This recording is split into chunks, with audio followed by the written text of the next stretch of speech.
الكم الايفازيه. الكم الايفازيه بيكون ضيق شويه من عند الكوع، وبعد كده نازل على واسع، وممكن ان انا اخلي النهايه بتاعته بشكل دوران.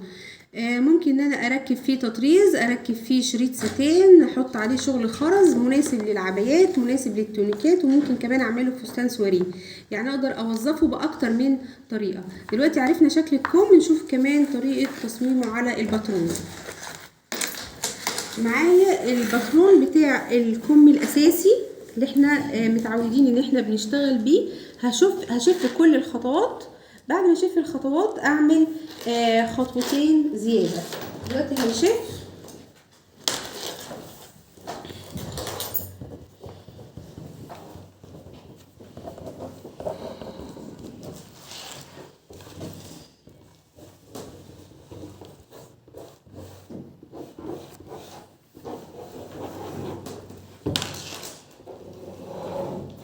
كده انا شفيت الباترون الكم الاساسي، وبعدين هحدد الكوع. هحدد الكوع الطول الكم من الكتف لحد الكوع كام سنتي.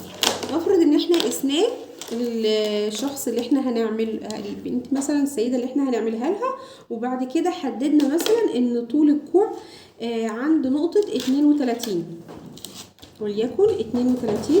يبقى النقطه دي اللي هي نقطه الكوع. هحط خط مستقيم عند خط الكوع بالشكل ده. يبقى المنطقة دي اللي هي عند ايه؟ الكوع. خلاص.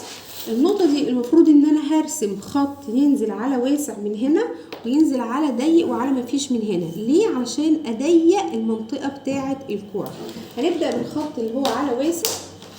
اول حاجه هحدد الوسع المطلوب. انا مثلا عايزه اسيب الوسع المطلوب لحد اخر الفرخه الشفافه عشان الموديل بتاع الكم يبان. فالمسافه اللي انا سبتها هنا 16، لكن انتوا براحتكم. يعني انتوا تقدروا توسعوا المنطقه دي وتقدروا تضيقوها على حسب التصميم اللي انتوا شغالين فيه، وعلى حسب كميه القماش المتاحه معاكم. ممكن حد يكون القماش مش متاح معاه كتير، بس حابب ان هو يعمل الايفوزيه بسيط، فممكن بدل ما 16 سنتي دي اللي انا سبتها ممكن تسيبيها 10 وتطلع عادي كم مظبوط. يبقى انا هنا اللي سبته كام؟ اللي سبتها هنا في الباترون 16. تقدري تقلليها شويه او توسعيها شويه على حسب كميه القماش المتاحه معاكي وعلى حسب شكل التصميم. حددنا 16 سنتي اللي هي الوسع اللي هو من اسفل، وحددنا الخط بتاع الكوع. هاجي هنا كده عند الخط بتاع الكوع، وهنا كده دي 2 سنتي ودي 2 سنتي، يعني هي نفس الاتنين، بس هعمل خط نازل لتحت وخط طالع لفوق. نرسمها ازاي؟ كده الخط اللي نازل لتحت، وكده الخط اللي طالع لفوق. ممكن ان انا اعمله بالايجا عشان يديني شكل الدوران اللي هو في الكم، بس على ما فيش، عشان ما ضيقش حردة الابط. خلي بالكم، يعني انت لو خدت 2 سم دي لحد هنا يبقى انت كده بتاخدي من الحردة. لا، انا باخد على ما فيش من هنا، ما خدتش من الحردة نفسها. خلي بالنا عشان دي ملحوظة مهمة جدا.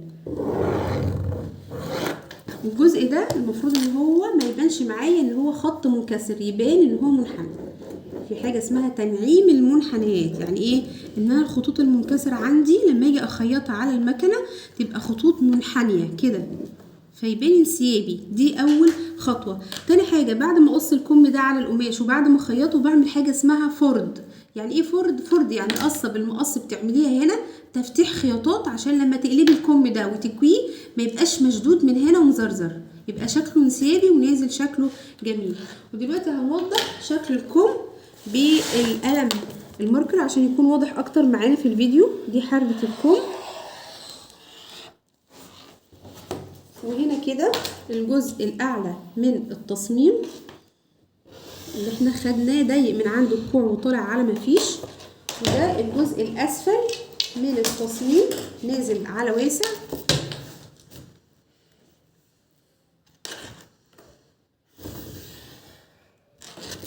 وده وسع الكم الاساسي زائد 16 سنتي اللي هتديني شكل الايفازيه مظبوط. دي اهي اللي زودتها 16 عشان تكون واضحه. تمام بالشكل ده معايا هنا كده. والجزء ده احنا قلنا بنحوله من خط منكسر لخط ايه منحني. واخر حاجه بعملها ان انا بكتب على الباترون هو ده باترون ايه علشان ما انساش او ما يتلخبطش في بقيه الباترونات. ده باترون كم ايفازيه، باترون كم ايفازيه. الوسع اللي من اسفل 16 سم، طول الكم 60 سم، وتقدروا انتوا تغيروا على حسب المقاسات المتاحه معاكم. هقص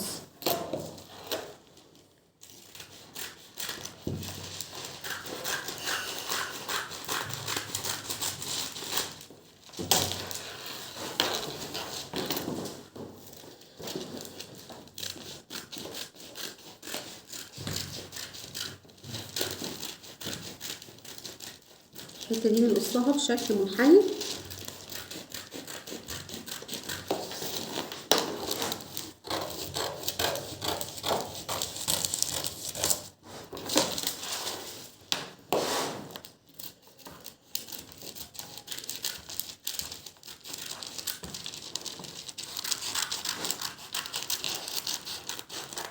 طبعا يستحسن ان هو يتعمل فيه الخامات الخفيفه والخامات الانسيابيه علشان يظهر الشكل بتاعه. يعني لو هعمله في عاديه هعمله في خامه كريب، خامه كونكورد، خامه هاي كريب، ميس كريب.